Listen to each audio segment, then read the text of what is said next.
The point here talking about the Khazars is not to zoom on the ethnographical perspective of whom they are. We need, however, some data like where they are located. They are located on the north of the Pass of Dariel on the mountains of the Caucasus. The ethnical background, they are from the yellow race. They share the same genetical pool than the Mongols that we have today. Their beliefs is the one of the shamans, and their way of life is nomadism. This is all we need to know, actually. Because, of course, no use to say that the first and foremost language in all holy scriptures is symbolism. And there is no way that the people are going to represent today 85% of what God has in the Bible named the chosen people to be a matter of trivial importance in the symbolic reading of the Bible. And this is bringing us way back in Genesis. After being cast down here on earth, now Adam and his offspring are experiencing a whole different way of life. It is not the same style of life, but the one that they had in the Eden's garden. However, you're not taking away from this place and forgetting this place. No. This place is going to be for you and your offspring a target, a dream to come true in the future. And you are going to strive, you and your offspring, to establish one day on this corruptible, earthy place something that is the closest, the most resembling to the lost paradise of Eden. This is in you. This is something that you are going to be carrying on till the last of your species. From the beginning of mankind, from the first man till the last one, this dream is never going to leave you. We have here two different cosmologies that are opposing each other. The modern cosmology that is preaching what? That is preaching that we come from a place close to the chaos, to the place of the best. And through evolutionism, and here of course for the moderns, evolutionism is always taking in an ascending understanding. Meaning that you come from a place that is close to the chaos towards a place that is close to the superb. While all the other cosmologies are referring to the opposite. Meaning that you are coming from a golden age towards the worst state. So here, in the traditional perspective, this so-called evolutionism is flipped upside down. You're coming from the top towards the bottom. There is a gravity in the understanding of the cycle of mankind. We shall never put outside of our sight the theme of the kingdom of the world in every holy scriptures. And here now again we have at the beginning of mankind this subject that is popping up right in front of us. At that time and without no contest, Adam is the king of the world, meaning that he is the leader, the spiritual leader of the community, plus he has the temporal power upon all mankind. But since Adam now is on earth, he is to taste death. And with the kingdom of the world has to come within it the subject of the inheritance of the kingdom of the world. Or at least the subject is who is going to inherit the leadership, the spiritual leadership, of the world. In the beginning of Genesis, we had the famous story of the two siblings, Cain and Abel. Basically, they are challenged. They are challenged by God, and the one who is going to succeed in the challenge is the one who is going to inherit the leadership of the world. And if everything is nice and dandy, he is going to be as well the king of the world. He is going to have in his hand the temporal power. But the story tells us something a little different. The two siblings, and the theme is going to come here of jealousy. One is going to present a ram as a sacrifice, and the other one is going to present the crop. The thing is, the ram is going to be accepted and not the crop. I will come later on that subject on the Muslim perspective, but for now, what is important for us is to link this subject of Cain and Abel with the Khazars. Cain killed his brother.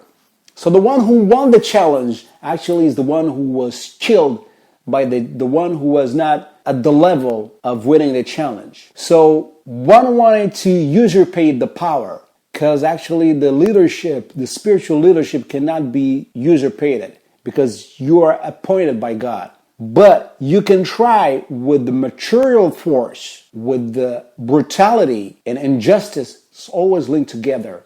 You can, if this is your will, if jealousy and hatred is a strong enough engine for you, you might be able to get this leadership, this temporal leadership. We have now Cain that after killing his brother, he is not the king of the world yet. No. At that time, the king of the world is Adam. And he is ruling because he is appointed by God. He's the spiritual leader. And at the same time, he has the temporal power. So he is to rule the world with justice. When you are the first criminal, your crime has to be punished. And this Cain, he knows it. And he has no power over his father Adam. So what does he decide to do? He decides to run away. The Bible says you're going to be a fugitive and a vagabond.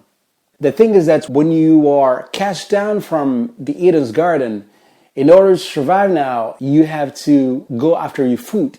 And since you want to reproduce the Eden's garden, first job that you're doing, and between quotes I use the word job, the first activity of mankind is to be a farmer. Agriculture is linked with the space. When you want to have a fruit from a tree, you got to plant that seed of the tree. And you got to stay close to the tree. You got to water the tree. You cannot escape, run away from the tree. You stay by that tree till you get the fruit.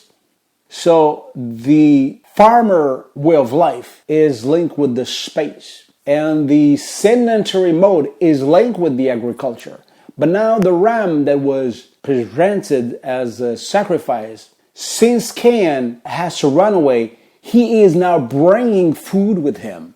He's going to start to be a shepherd. Now we have the second type of community that is going to exist on earth. The first one is a sedentary type of community, and the other one is the nomad type of community. What is really at stake in this race between the two siblings? Just in English, the word race is bearing two different meanings. The one has to do with the writing process, and the one that is linked with a racial issue. And as a matter of fact, we are hitting now the Olympics that is all about race, a race between races actually, the colors of the rings behind that is that, and who's going to be on top of the podium looking down to the others.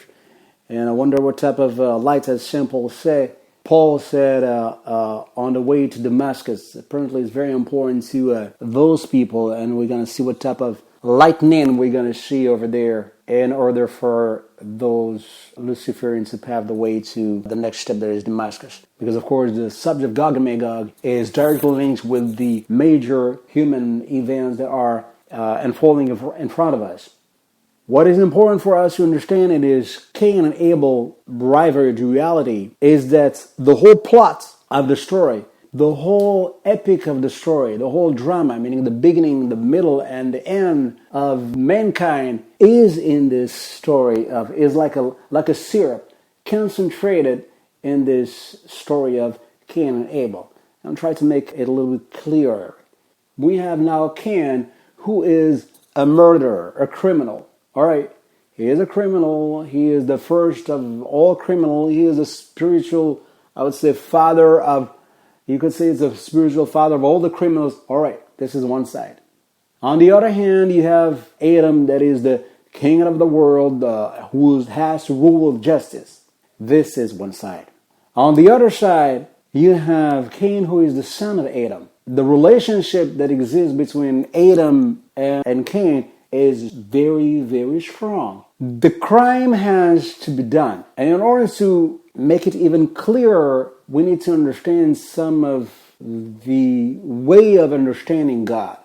God has attributes. And we, among his creations, in order to get the knowledge of his attributes, he is spreading on his creation here and there, not always at the same scale, of course, mirrors of the reflection of his attributes. And just like a mirror, some are wider, some are shorter, some are wider, some are bigger. In function of the distance that you look at those mirrors and the side of those mirrors, they are more or less reflecting a full or narrow image of yourself.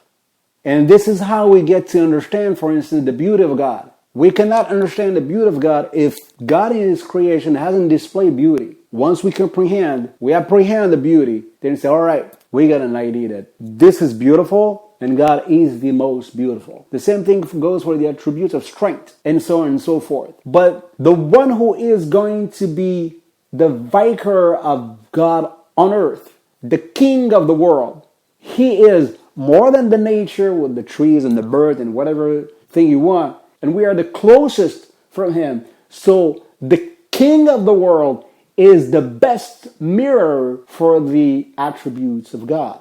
God applies justice. Yes, but as well, God is the forgiver for the repentance. Could not be a forgiver if no sin was committed. In order for God to have this attributes of the forgiver, they have to be a sinner in order to have somebody who dare go and repent. The crime belongs to the past now. It's done.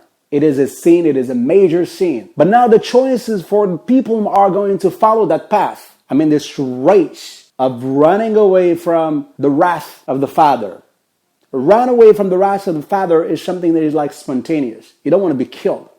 You don't want to be executed. Because in the first place, the reason why you wanted to usurpate the power is to feel that power on earth. It means that you love life.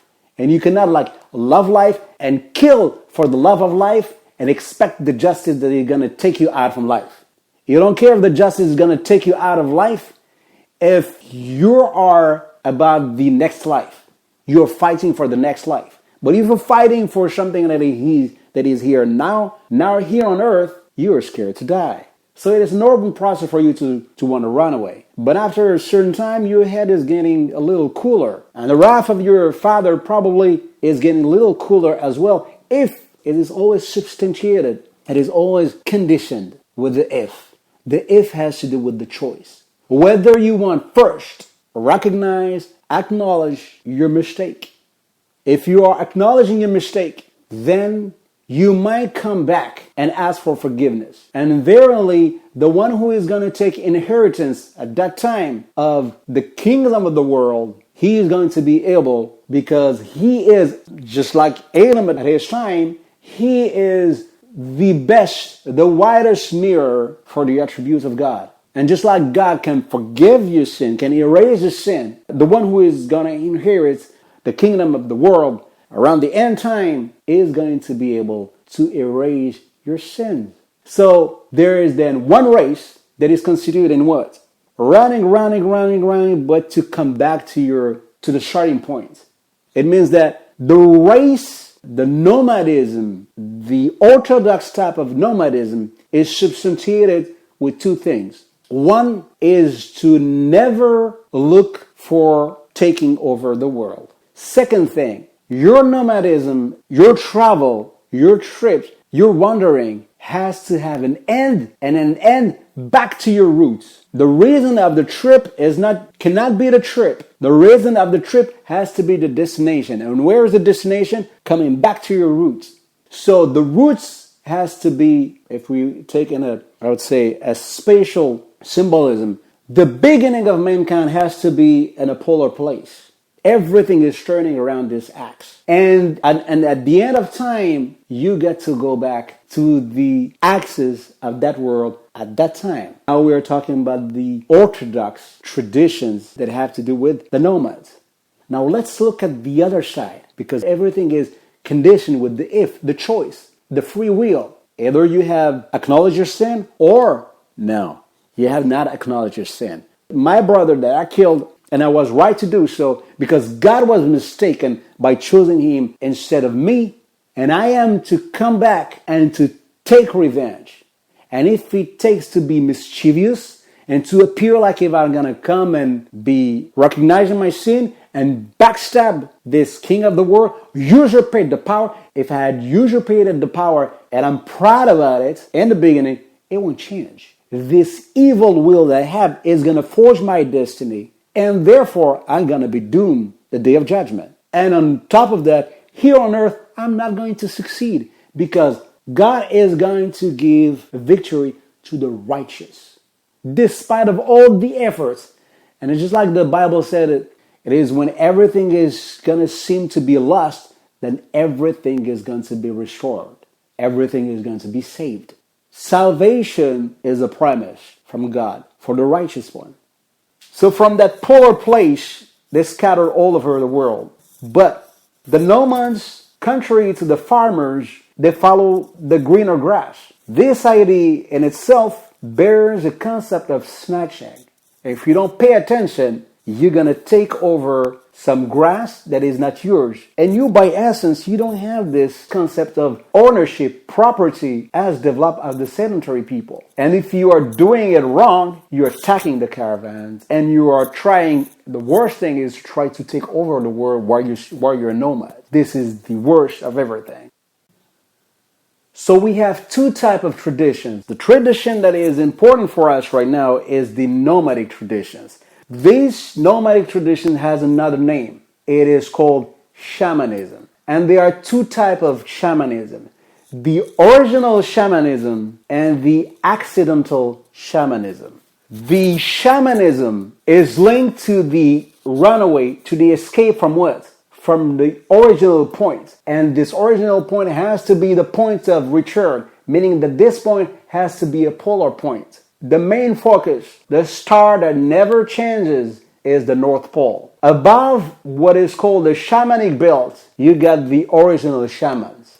This shamanic belt, you can trace this line. More likely, of course, you have a little bit above, a little bit under this belt, but roughly you trace this. You take a line from Lapland in Finland, and you go down to the Caucasus Mountain, and you go back to Mongolia, up to Siberia. You go down to the Rocky Mountains, up to the Inuit. The people who are living there are following a type of tradition that is linked with shamanism. They're very closely related. Actually, the shamanic tradition are the one who are the more linked. I'm going to use this term for the first time.